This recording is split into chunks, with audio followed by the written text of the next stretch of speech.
तो बेटा last class में हमने क्या कर लिया था, एडियाबैटिक जो प्रोसेस था वो बचा हुआ था, जो थर्मोडायनेमिक प्रोसेसेस थे। आइसोथर्मल पे हमने काफ़ी डिस्कशन किया था, कुछ चीज़ें छोटी सी रह गई वो देख लेते हैं। आइसोथर्मल पे थोड़ा सा डिस्कशन और करते हैं, देन हम एडियाबैटिक करेंगे।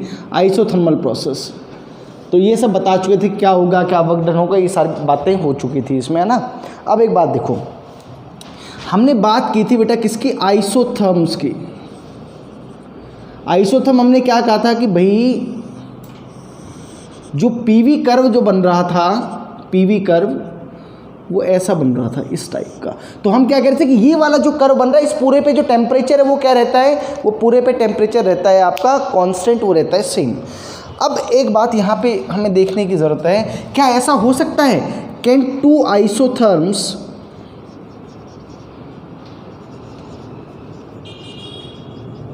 आइसोथर्म इस कर्व को ही बोलता हूँ बेटा ना, इंटरसेक्ट।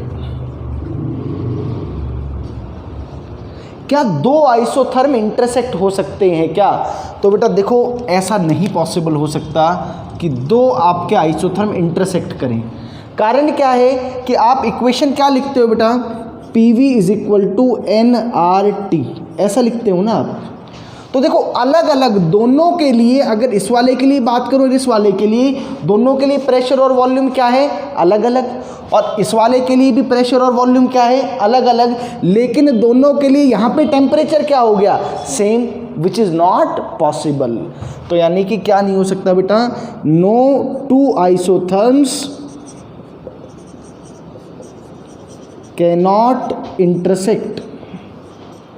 दो आइसोथर्म बेटा क्या नहीं कर सकते, इंटरसेक्ट आपके नहीं कर सकते। कारण मैं आपको बता चुका हूं, यानी इंटरसेक्ट करेंगे तो इसका मतलब क्या हो गया कि दोनों के लिए क्या रहेगा, जो आपका टेम्परेचर आएगा वो सेम आएगा, वो पॉसिबल नहीं है ना। उसके लिए तो आपके लिए ये दोनों वैल्यूज़ क्या होनी चाहिए, अलग अलग होनी चाहिए। ठीक है जी। अगली बात कि ये वाले का टेम्परेचर अलग होगा, इसका टेम्परेचर अलग होगा। और एक बात हमने बताई थी, जैसे जैसे आप ही जाएंगे। अच्छा एक बात और सुनो कि ये अलग अलग टेम्परेचर पे आप आइसोथर्म्स बनाएंगे तो वो एक दूसरे के पैरेलल ही बनेंगे, ये बात भी ध्यान रखना। और जैसे जैसे आप यहाँ से इस तरफ जाते जाएंगे, टेम्परेचर क्या होता जाएगा, टेम्परेचर आपका बेटा बढ़ता हुआ चला जाएगा। ठीक है। अगला है एक चीज़, slope of isotherm. Slope of isotherm माने कि ये जो आपने स्लोप, ये जो आपने बनाया ग्राफ, इसका स्लोप क्या होगा, पीवी कर्व है ना, पीवी कर्व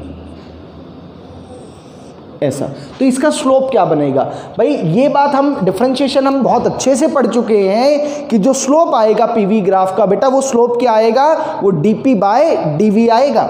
तो एक्चुअल में मुझे dp बाय dv चाहिए, यही तो स्लोप बताएगा आपको इस पीवी कर्व का। अब यहाँ पे इसकी जो इक्वेशन आपकी आई थी, प्रोसेस इक्वेशन, वो इक्वेशन आपकी थी बेटा PV इज इक्वल टू कुछ कांस्टेंट आई थी आपकी। मैं कहता हूँ कि इस इक्वेशन को क्या कर दो, जनरल डिफरेंशिएशन इसका कर देते हैं।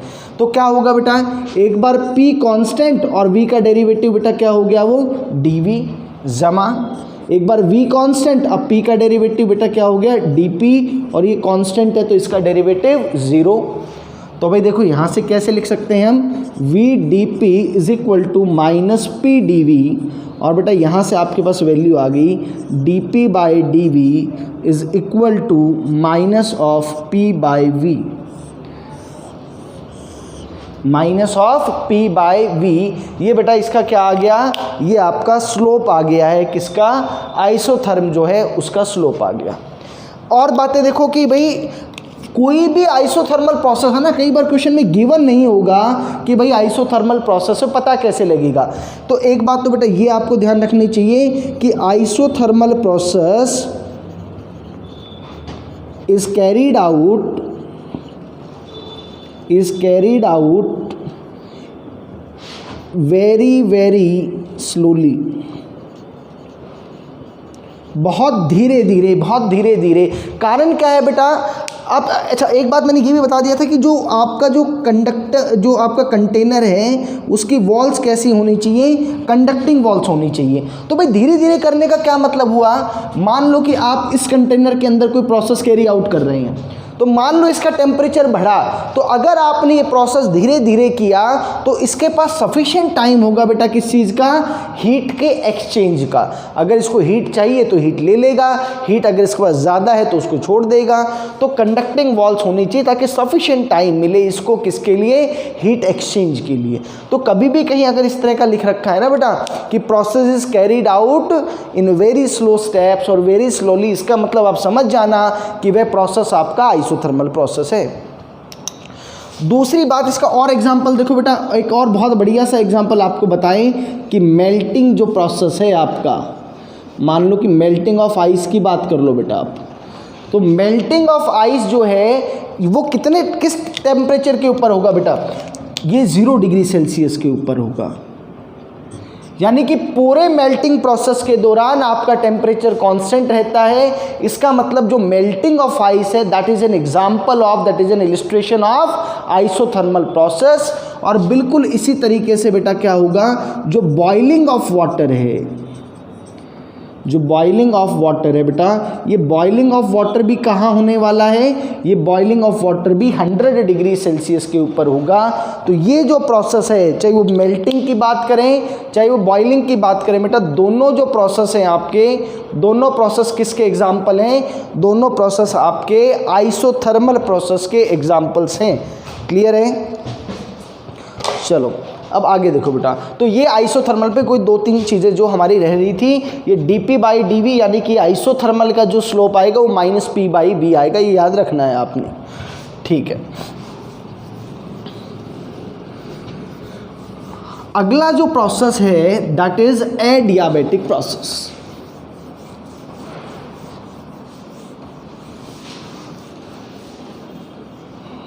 देखो भाई,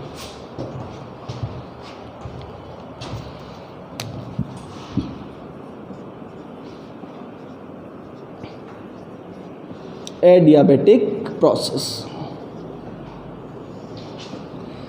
एडियाबेटिक प्रोसेस के अंदर आपका क्या होने वाला है, कोई हीट का एक्सचेंज नहीं होगा, no exchange of heat, no exchange of heat is allowed. और भाई हीट का एक्सचेंज अलाउ नहीं है, इसका मतलब क्या हो गया कि डेल्टा क्यू आपका क्या रहेगा, डेल्टा क्यू 0 रहेगा, डेल्टा क्यू क्या रहेगा, वो 0 रहेगा।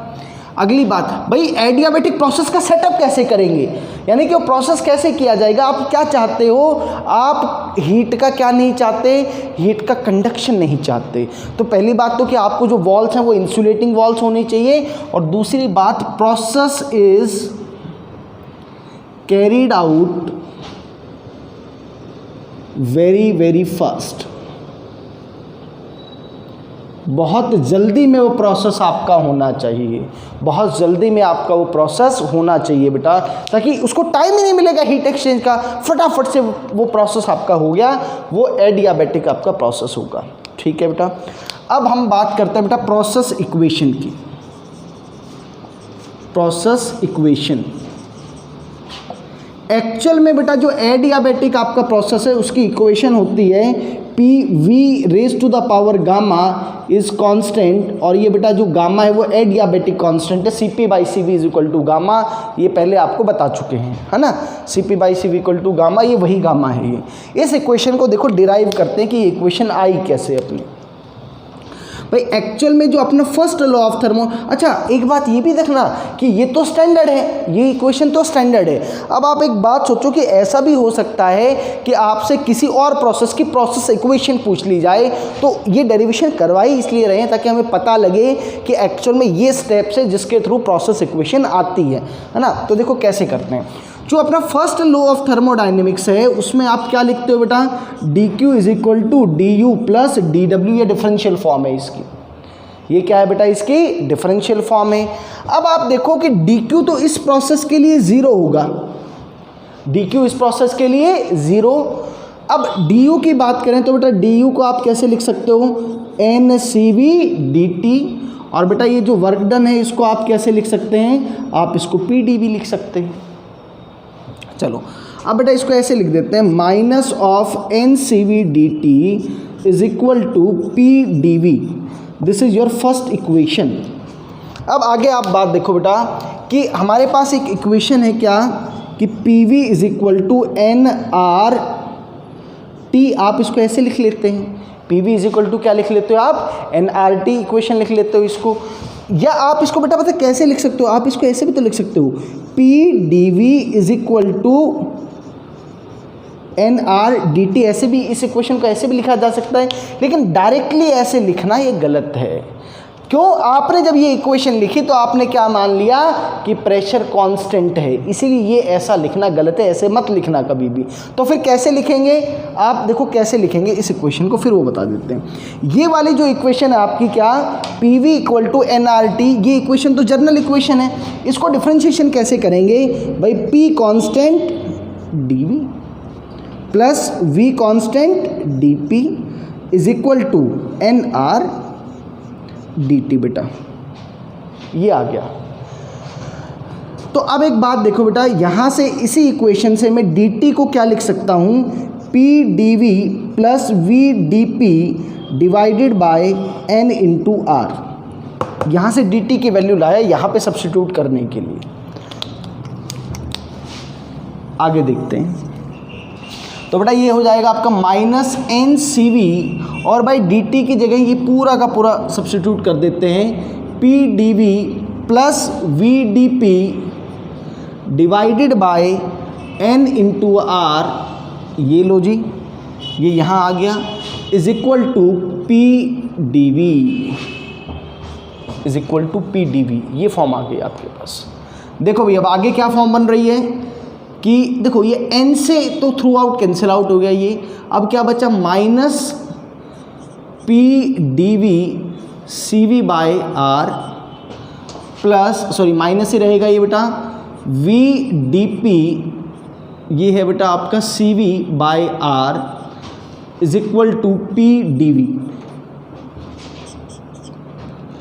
अब इसको ऐसे लिख सकते हैं, पी डी वी प्लस सबको उस तरफ लेके चला गया, P D V C V by R plus V D P C V by R is equal to 0। बेटा यहाँ से हमने क्या कर लिया, पी डी वी कॉमन ले लिया, तो पी डी वी कॉमन लिया तो बच के आ गया 1 plus C V by R plus V D P, और ये भी क्या बच गया बेटा, सी वी बाय आर। ये इक्वेशन आ चुकी है अपने पास, ठीक है। पी डी वी, और इसको बेटा क्या लिख देता हूँ, R plus C V by R plus V D P C V by R is equal to 0।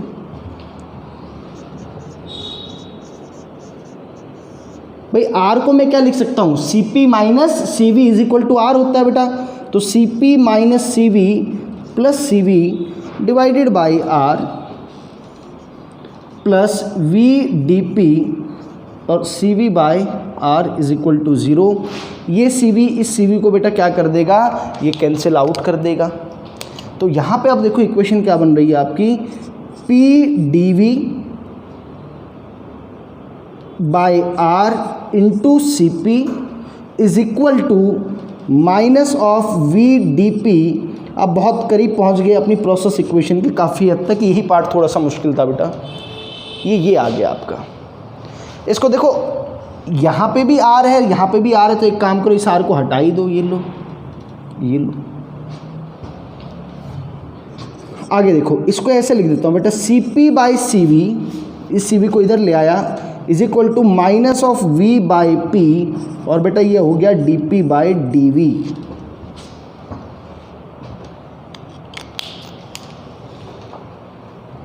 अब बेटा मैं इधर से इस तरफ नोट करना शुरू करता हूँ। देखो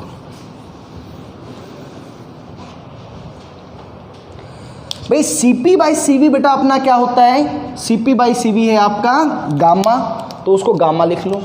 सी P by C V is gamma is equal to, इसको बेटा ऐसे लिखो, minus of V by D V, और भाई इसको कैसे लिख लो, डी पी बाई पी। ये इस फॉर्म में आ गया। अब इसको ऐसे लिख लो भाई, minus of gamma dv by v is equal to dp by p, integrating both sides.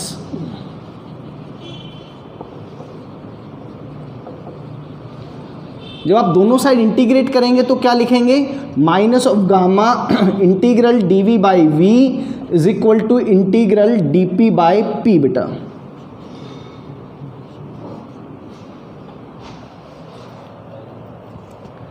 ठीक है बेटा। अब देखो इसका जो इंटीग्रेशन है, इसका इंटीग्रेशन आपका क्या बनेगा बेटा, ln v is equal to बेटा इसका इंटीग्रेशन क्या बनेगा, ln p प्लस कुछ क्या बनेगा, कुछ कांस्टेंट आ जाएगा, कुछ क्या आ जाएगा, कांस्टेंट। उस कांस्टेंट को मैं चाहूँ तो ऐसे भी तो लिख सकता हूँ, कुछ ln कांस्टेंट सी हो जाएगा, ऐसे लिख लो चाहिए आप। देखो भाई जब आके ये फॉर्म आपके पास आ चुकी है, ये एक फॉर्म तो ये आ गया ना, minus gamma ln v is equal to ln p plus ये। अभी इसको आगे ऐसे लिख लो, ln p plus gamma ln v is equal to कुछ कांस्टेंट ln c लिख दिया बेटा मैंने उसको। ये पावर यहाँ है, इसको आगे लिखा जा सकता है, जो अपना फॉर्मूला है उससे, ln v की power gamma is equal to कुछ ln c log a plus log b। तो इसको बेटा ऐसे लिख दूं, log of p into V की power gamma is equal to ln c। इसका मतलब बेटा क्या हो गया, ये सब तो कांस्टेंट ही है ना पूरा का पूरा, आप इसको कांस्टेंट भी लिख सकते हो, ln c ना लिख के कुछ कांस्टेंट भी लिख लो, ये वाली फिक्स आएगी। तो यहाँ से आप क्या लिख सकते हो, p v की पावर गामा इज कांस्टेंट। ये देखो हमने कैसे प्रोसेस इक्वेशन को डिराइव किया, पी वी की पावर गामा इज कांस्टेंट। यही तरीका है ना। ये जरूर हो सकता है कि कोई अलग प्रोसेस हो तो कहीं हल्का फुल्का कोई स्टेप में जरूर चेंज आ सकता है, बट अल्टीमेटली तरीका बेटा जो प्रोसेस इक्वेशन का आपका रहेगा वो यही रहेगा। This is very important step. P V की पावर गामा कांस्टेंट, ये आपकी प्रोसेस इक्वेशन आ गई है। कौन से प्रोसेस की, एडियाबेटिक प्रोसेस की। ठीक है बेटा, अब और आगे बात करते हैं जरा इसी पार्ट में, है ना। प्रोसेस इक्वेशन आ गई है, अब जरा इसकी और फॉर्म्स देख लो आप, अदर फॉर्म्स देखो और फॉर्म कैसे बनेंगी। तो एक फॉर्म तो बेटा पी वी की पावर गामा इज कांस्टेंट, काफ़ी फेमस फॉर्म है ये, लेकिन इसको टेम्परेचर और अलग अलग फॉर्म्स में और आ सकते हैं। ये आपकी फॉर्म नंबर 1 है, एक तरह से आप कह सकते हो this is the form first of adiabatic process. ये इक्वेशन है। अब एक बात देखो, आप P V equal to N R T लिखते हैं ना बेटा, तो देखो यहाँ पे अब आप कैसे लिख सकते हो भाई, P को कैसे लिख दो, N R T divided by V, ऐसे लिख दो इस P को, और इस P को ओरिजिनल जो इक्वेशन है प्रोसेस इक्वेशन उसमें सब्स्टिट्यूट कर दो बेटा। N R T divided by V into V की power gamma is something constant. तो बेटा एक बात देखो, इसको ऐसे लिख दूं, एन आर टी वी की power gamma minus 1 is equal to constant. भाई ये n इंटू आर भी कांस्टेंट है, तो ये उस तरफ जाएगा तो वो भी कांस्टेंट रहेगा। तो आपके पास एक और फॉर्म बन गई, t इंटू वी की power gamma minus 1 is constant. ये आपकी सेकेंड फॉर्म आ गई बेटा। भाई एक P और V की टर्म में आ चुकी है, एक T और V की टर्म में आ चुकी है। अब एक बार क्या कर लेंगे, V को एलिमिनेट कर लेते हैं। अब V को जब एलिमिनेट करेंगे ना बेटा, ये आपकी सेकंड फॉर्म आ गई। अब आप यहाँ से इसी वाली इक्वेशन से बेटा देखो, V को आप क्या सब्स्टिट्यूट कर दें, V को आप सब्स्टिट्यूट कर दें बेटा N R T by P. तो भाई P V की पावर गामा में P की जगह तो P लिख दी आपने बेटा, V की जगह क्या लिखोगे आप, N R T upon P की power gamma is some constant. तो बेटा इसको ऐसे लिख दूं, P अपॉन P की पावर गामा, ये एन आर की पावर गामा वगैरह सब कांस्टेंट है, इसको रहने देता हूँ यहीं पे एज इट इज, और T की पावर गामा इज कांस्टेंट। तो बेटा ये आपके पास एक और बढ़िया सी फॉर्म आ गई है। बढ़िया तो खैर कोई भी लग नहीं रही इनमें से। p की पावर 1 माइनस गामा t की पावर गामा इज कांस्टेंट, ये आपकी बेटा थर्ड फॉर्म आ गई हैं। 3 फॉर्म आपके पास एडियाबेटिक प्रोसेस की आ गई हैं। p v की पावर गामा कांस्टेंट, अगली क्या आई है t v की पावर गामा माइनस 1 कांस्टेंट, अगली जो आई है वो p की power 1 minus gamma into t की पावर गामा वो कांस्टेंट। 3 इक्वेशंस आपके पास आ चुकी हैं। So these 3 are the process equations, है ना। 3 अलग अलग फॉर्म में बेटा, अलग अलग जगह अलग अलग तरीके से काम वो आएंगी। ठीक बात है। चलो अब भाई इसका वर्क डन निकालते हैं एडियाबेटिक प्रोसेस का।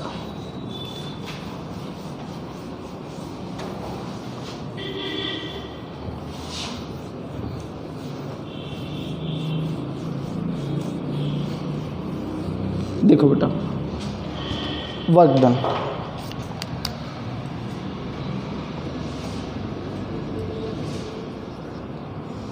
वर्क डन की बात कर लेते हैं अब, है ना। देखो भाई delta Q is equal to आप क्या लिखते हैं बेटा, delta U plus W. Delta Q तो यहाँ पे क्या है 0। तो एक फार्मूला तो बड़ा सीधा साधा सा यहाँ पे आ जाता है वर्क डन का बेटा, क्या W is equal to N C V delta T. सीधा एक फार्मूला तो यही है। ये भी तो क्या है, ये भी तो वर्क डन ही है ना। ये मत सोचो कि वो जो कुछ स्टैंडर्ड से फार्मूले वहीं से आप वर्क डन निकाल सकते हैं। This is also a formula to calculating work done in case of adiabatic process, N C V delta T. ठीक है, एक बात तो बेटा ये आ गया आपका, sorry it will be minus N C V delta T बेटा ना। ये 0 होगा तो W will be equal to minus of delta 2, तो ये minus of N C V delta T. एक बात तो आपका ये आ गया बेटा। ठीक है, चलो दूसरा तरीका ये,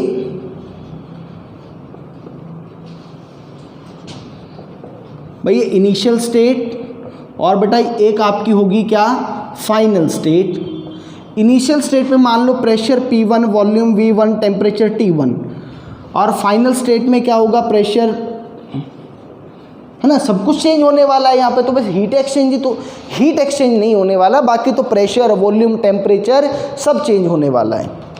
देखो भाई तो इक्वेशन, प्रोसेस इक्वेशन क्या है अपनी, पी वी की पावर गामा इज कुछ कांस्टेंट, वो के लिख लेता हूँ बेटा मैं इसको।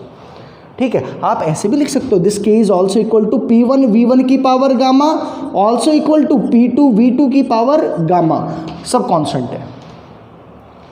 अब वर्क डन का जो अपना बेसिक फॉर्मूला है वो क्या है, इंटीग्रल P dV। तो यहाँ पे तो आप V चाहते हो, यहाँ पे P भी प्रेजेंट है, P भी वेरिएबल है, तो एक काम करो यहाँ से P को सब्स्टिट्यूट कर दो। कैसे, ये लो P की वैल्यू बेटा यहाँ से क्या हो जाएगी, K अपॉन V की पावर गामा इंटू dV, है ना बेटा, K अपॉन V की पावर गामा। ये हो गया। अब आप सोचो ये ln वाला इंटीग्रेशन नहीं है बेटा, V की पावर तो गामा है ना, और गामा की वैल्यू 1 से ज़्यादा है, तो ये तो कौन सा इंटीग्रेशन बनेगा, x की पावर n टाइप वाला इंटीग्रेशन बेटा। आप इसको ऐसे लिख सकते हैं क्या, K को बाहर ले आओ, V की पावर बेटा माइनस गामा इंटू dV, और लिमिट्स आपकी वॉल्यूम की V1 से V2 तक जाएंगी। इसका इंटीग्रेशन मुझे लगता है कोई बहुत बड़ी बात नहीं है आप सब लोगों के लिए। V की पावर, है ना, पावर ऐड हो जाएगी, और उसी से आप इसको क्या कर दें, डिवाइड कर दें, और लिमिट V1 से V2 सब्स्टिट्यूट कर दें। देखो भाई आगे, तो वर्क डन बेटा आपका क्या आ रहा है, देखो जरा, K तो कांस्टेंट है ओवर 1 माइनस गामा बेटा, ये 1 माइनस गामा भी कांस्टेंट है, बाहर ले आया। आगे देखो बेटा, अपर लिमिट V2 की power 1 minus gamma minus V1 की पावर 1 माइनस गामा। ठीक है जी।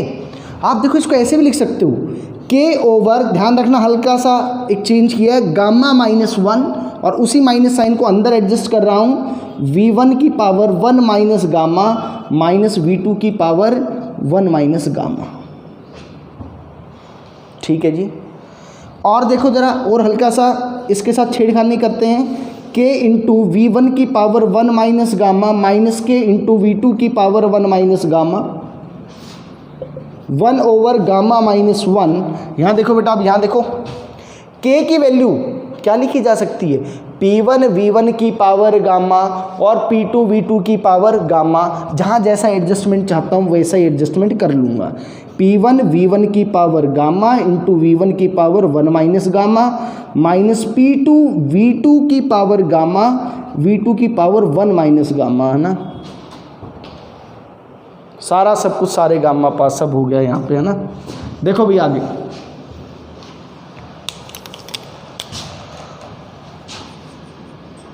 1 ओवर गामा माइनस 1, यहाँ देखो V1 की power gamma plus 1 minus gamma, तो बेटा क्या हो जाएगा, गामा वाला फैक्टर कैंसिल आउट हो जाएगा, तो ये क्या बच जाएगा P1 V1 minus P2 V2।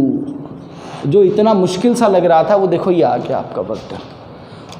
तो एक फॉर्म बेटा वर्क डन की आपकी क्या आ गई है, work done will be equal to 1 upon gamma minus 1 P1 V1 minus P2 V2।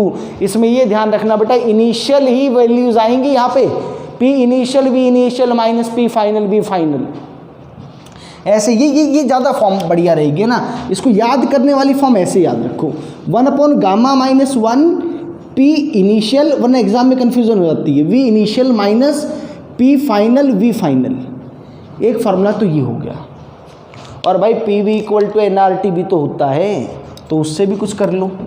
W is equal to, एक फॉर्म तो बेटा ये होगी आपकी जो याद रखनी है आपको एडियाबेटिक प्रोसेस में, 1 ओवर गामा माइनस 1 बेटा इसको क्या लिख लूँ NRT initial minus NRT final. तो बेटा वर्क डन का एक और फार्मूला आ गया NR over gamma minus 1 T initial minus T final, ये दूसरा फॉर्म आ गया।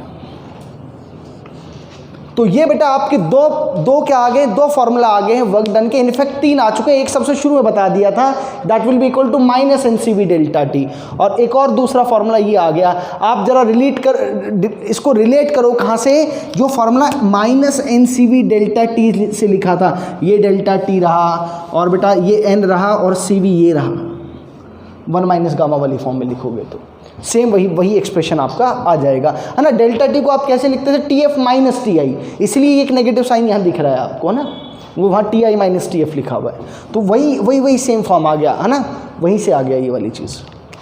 नोट करो बेटा जल्दी से, इसको जल्दी से नोट करो। अब बेटा इसी को, ये जो एडियाबैटिक प्रोसेस है, इसको फर्स्ट लॉ ऑफ थर्मोडायनेमिक्स से और देखते हैं कुछ।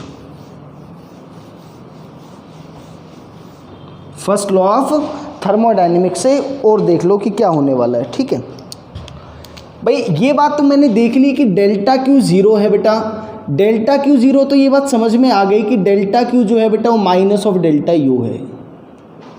सॉरी, जो वर्क डन आपका आएगा that is equal to minus of delta U. यानी कि जब भी वर्क डन होगा तो या तो भैया सिस्टम का टेम्परेचर राइज करेगा या टेम्परेचर फॉल करेगा, 2 बातें होंगी। अब जरा ध्यान से समझना बेटा, एक एक करके समझते हैं इसको। सारा एडियाबेटिक हो रहा है, एडियाबेटिक एक्सपेंशन।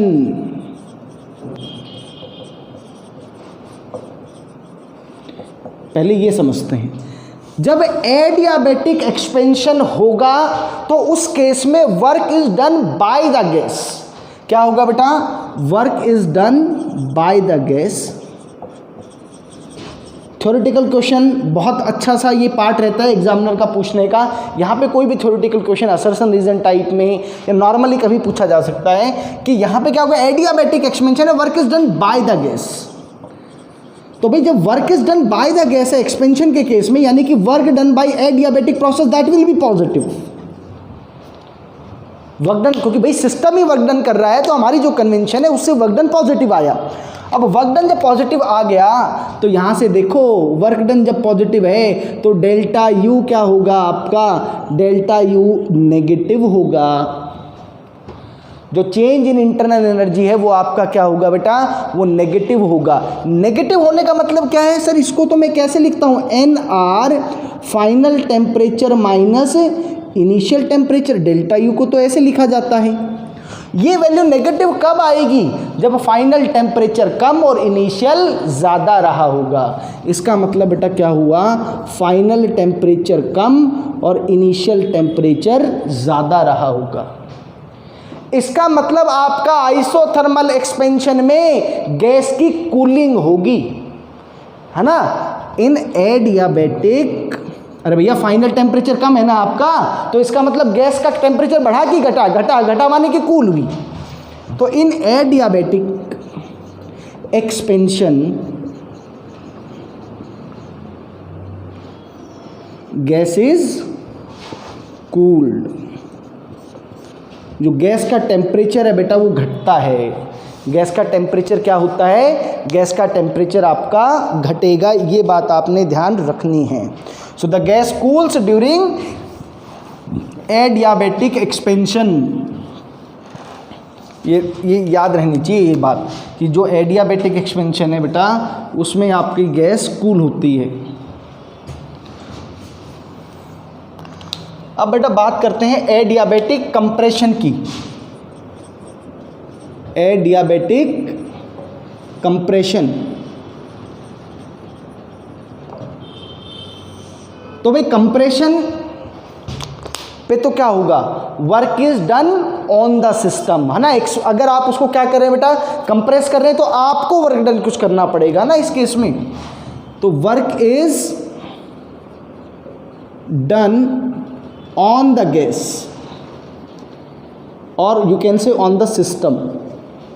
उस पे सिस्टम पे आपको वर्क डन करना पड़ेगा, यानी इस केस में work is done on the system, work done during this process will be less than zero. वो नेगेटिव आएगा बेटा, वर्क डन नेगेटिव आएगा, और वर्क डन नेगेटिव आएगा तो इसका मतलब बेटा आपका डेल्टा यू क्या आएगा? डेल्टा यू आपका पॉजिटिव आएगा। डेल्टा यू का साइन वर्क डन के साइन का नेगेटिव होता है, तो नेगेटिव नेगेटिव पॉजिटिव हो गया।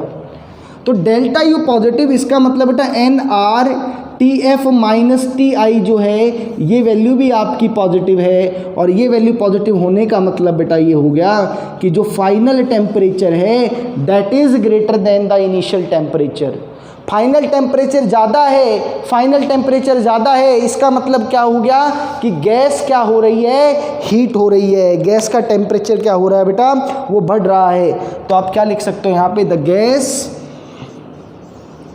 Heats up during adiabatic compression. During adiabatic compression,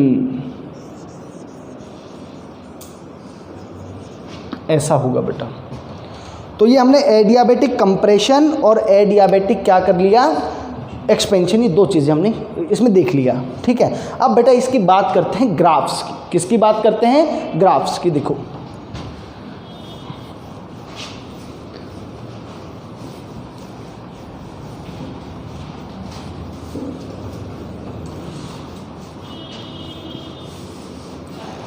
देखते हैं ज़रा।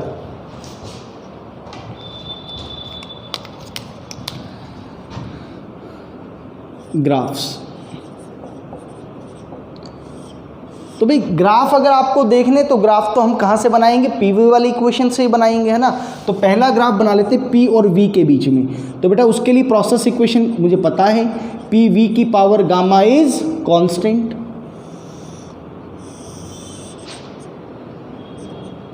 ये P और ये बेटा V। ग्राफ जो बनेगा वो तो ऐसा बनेगा, ग्राफ जो बनेगा वो तो ऐसा आपका बन रहा होगा, इस तरीके का ग्राफ बनेगा। तो आप एक बात देखो बेटा, यहाँ से मैं ऐसे बना देता हूँ।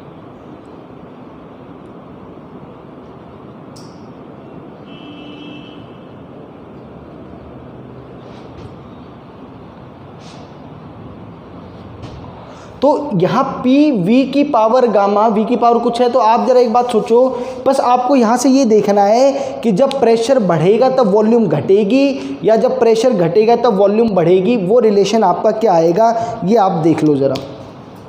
देखो कि भाई ऐसे समझो कि ये कुछ ऐसा है, मान लो P इंटू वी स्क्वायर, मान लो गामा की वैल्यू 2 है, कोई जनरल एक्सप्रेशन की बात करें, ये कांस्टेंट है बेटा। तो अगर आप प्रेशर को बढ़ाओगे तो इस वॉल्यूम को क्या होना पड़ेगा बेटा? कम होना पड़ेगा। क्या होना पड़ेगा, कम होना पड़ेगा। तो इसका मतलब देखो भाई, अगर आपका इनिशियल प्रेशर यहाँ है PI, तो इसके कॉरस्पॉन्डिंग, अच्छा इनिशियल प्रेशर ये है आपका, सॉरी इसको ऐसे लिख लेते हैं कि यहाँ पे ये आपका बेटा क्या है, P1 प्रेशर है मान लो, तो उसके कॉरस्पॉन्डिंग यहाँ पे जो वॉल्यूम आएगी इसके कॉरस्पॉन्डिंग, और ये मान लो एक सेकेंड, ये प्रेशर आपका P2 हो गया।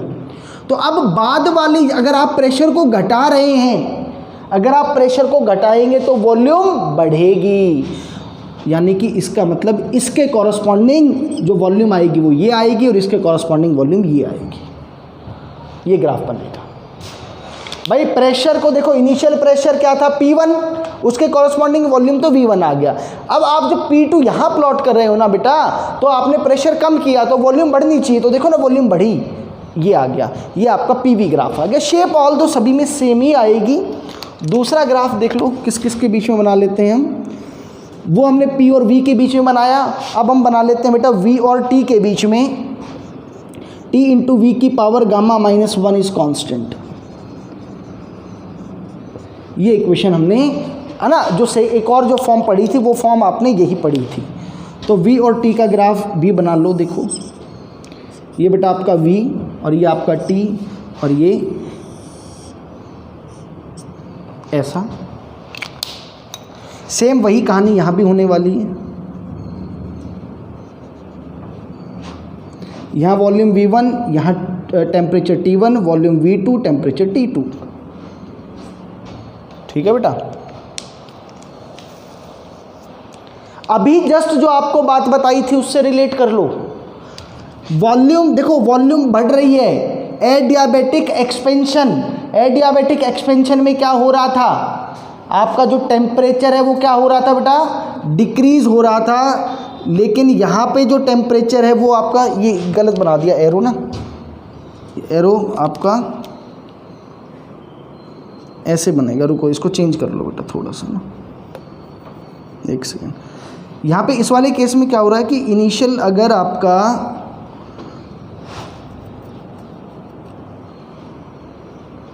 फाइनल टेम्प, हम क्या कर रहे हैं, इसको एक्सपेंशन कर रहे हैं, अगर इसका ना एक्सपेंशन कर रहे हैं, सॉरी कंप्रेशन हो रहा है ना बेटा, ये तो ठीक था। ये आपका क्या हो रहा है, ये तो कंप्रेशन हो रहा है बेटा। वॉल्यूम पहले V1 थी, अब वॉल्यूम कम हो गई, तो कंप्रेशन में तो टेम्परेचर आपका क्या होना चाहिए, बढ़ना ही चाहिए ना। तो बिल्कुल सही है, ये T1 और ये T2 हो गया आपका। ठीक है, ओके। वही जो चीज़ अभी बताई थी वही चीज़ आप अभी भी रिलेट कर सकते हो बेटा। ठीक है। अब एक P और T के बीच में बेटा, थर्ड ग्राफ एक P और T वाले के बीच में ग्राफ बनेगा। तो P और T के बीच में इक्वेशन जो बनी थी, जो प्रोसेस इक्वेशन बनी थी, वो आपकी इक्वेशन कुछ इस तरह की आई थी। P की पावर 1 माइनस गामा, T की पावर गामा इज कांस्टेंट। ये वाली इक्वेशन आपकी आई थी। ठीक है भाई।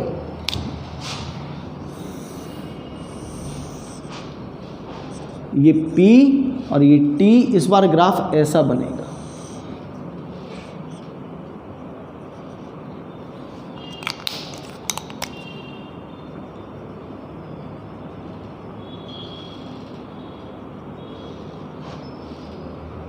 इस तरह का ग्राफ बन रहा होगा, देखो।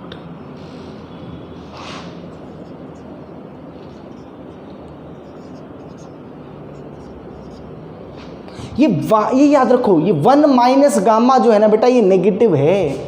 गामा इज ग्रेटर देन 1, इसलिए उल्टा रिलेशन आ रहा है यहाँ पर। इसलिए रिलेशन कैसा आएगा, इस तरह का रिलेशन आएगा। अगर आप प्रेशर को घटाएंगे तो टेम्परेचर भी घट रहा होगा इस केस में। तो ये आपके बेटा 3 ग्राफ हो गए। ऑल दो शेप सबकी सेम है, थोड़ा बहुत इसमें ज़रूर चेंज आया है, बाकी शेप जो है ऑलमोस्ट सबकी क्या रहेगी बेटा, वो सबकी शेप सेम रहने वाली है। ठीक है। अब और देखो, स्लोप ऑफ एडियाबेटिक कर्व की ओर बात करते हैं। Slope of adiabatic curve, all दो जब मैं इसके डिराइव किया था लगभग काम हो चुका है। देखो कैसे, इधर ही कर देना, एक बार आप नोट कर लो इसको।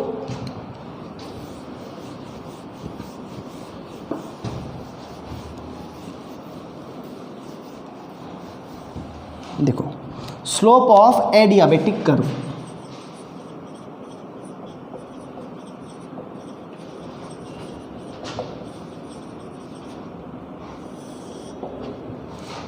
तो बेटा पी वी की पावर गामा इज कांस्टेंट, ये तो अपनी इक्वेशन थी।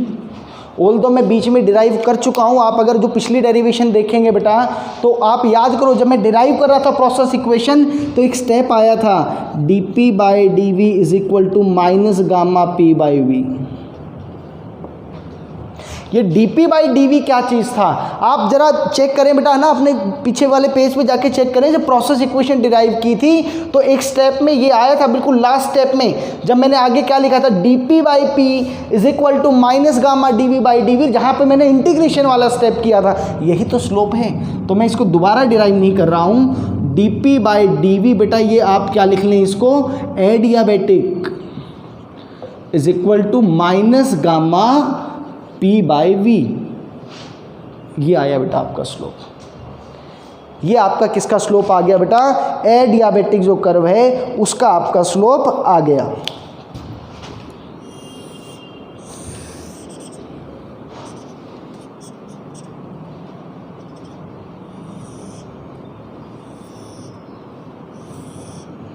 ये 3 कर्व बना रहा हूं, पीवी ग्राफ है बेटा। ये जो है ये मोनो एटॉमिक के लिए है,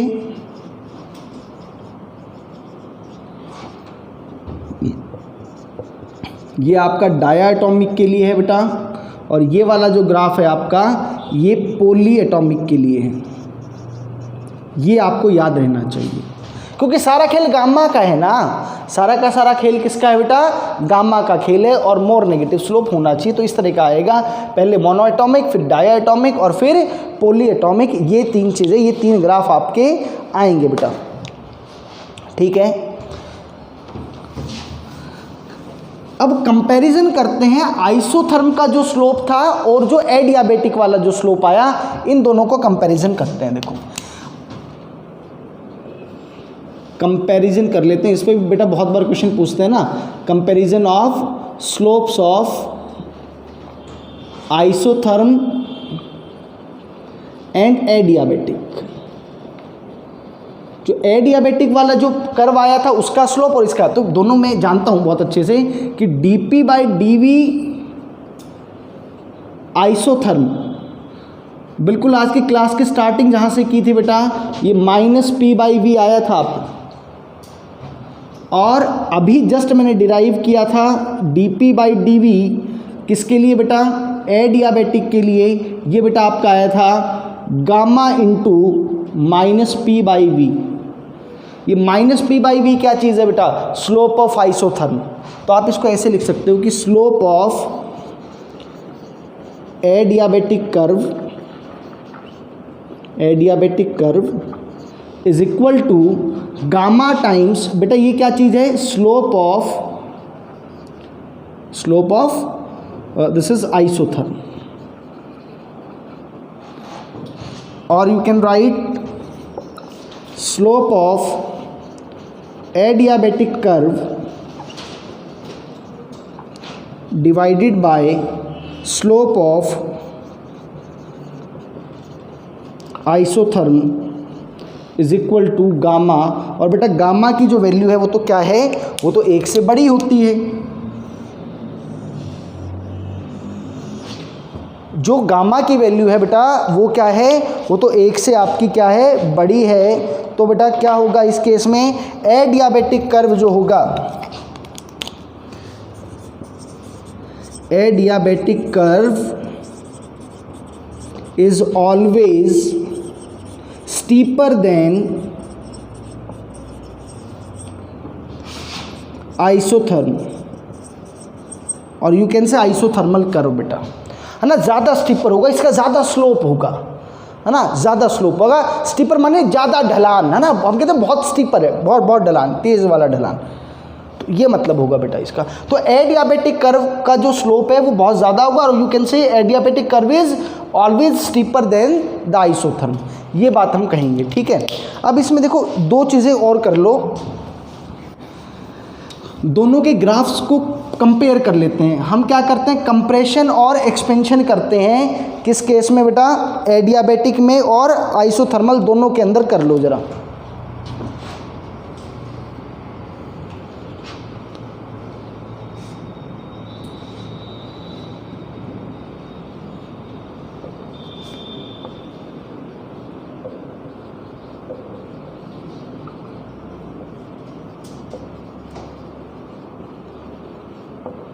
तो यहाँ पे आपको दिख रहा होगा बेसिकली कि वॉल्यूम जो है बेटा आपका क्या हुआ है, यहाँ से देखो वॉल्यूम आपका क्या हो रहा है, एक्सपेंशन हो रहा है। तो अगर मैं एक्सपेंशन का ग्राफ बनाता हूँ,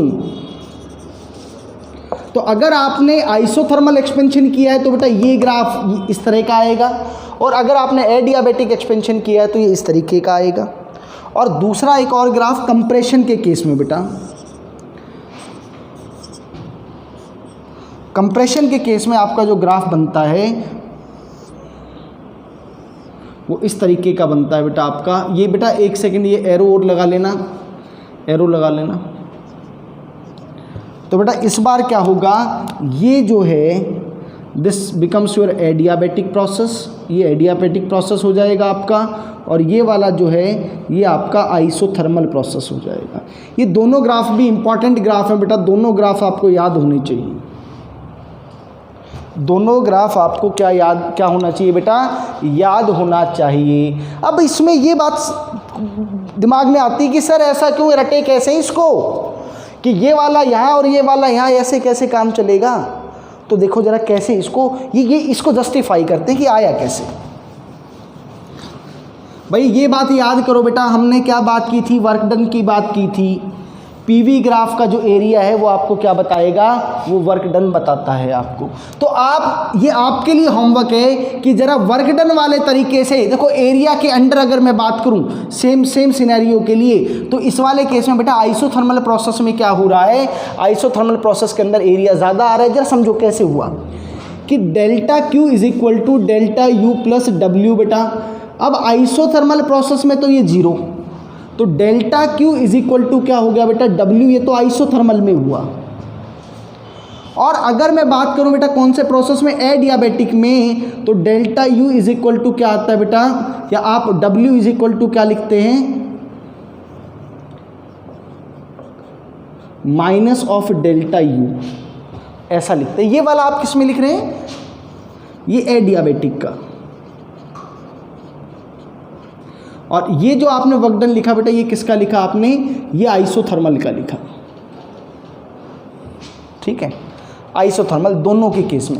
अब एक बात बताओ, जब आपका एक्सपेंशन हो रहा है, वॉल्यूम का चेंज हो रहा है ना, तो उस केस में जो वर्क डन है, कौन से केस में, आइसोथर्मल के केस में। आइसोथर्मल के केस में आप वर्क डन का फॉर्मूला लिखें और फिर उससे आप क्या करें, कंपेयर करें एरिया को। और सिमिलरली इस वाले केस में लिखिए, दोनों के पैरामीटर सेम करके कंपेयर करें आप, तो आप क्या पाएंगे कि भैया जब एक्सपेंशन होता है तो उस केस में जो एरिया आता है वो आइसोथर्म का ज़्यादा आता है, इसलिए ये वाला ग्राफ ऊपर आना चाहिए। और इसी तरीके से इस वाले केस में इसमें कम आता है, इसमें इस तरीके का एडियाबेटिक वाला पार्ट ऊपर आना चाहिए। तो ये जो हमने पार्ट किया एडियाबेटिक का जो वर्क डन है वो हमने कर लिया, और जो इसकी जो प्रोसेस इक्वेशन थी वो डिराइव कर ली है, और जो भी इसके जो स्लोप्स वगैरह थे है ना, वो सब हमने कर लिया। अगली क्लास के अंदर क्या करेंगे, अगली क्लास में इस पर क्वेश्चन हमने करने हैं। Thank you.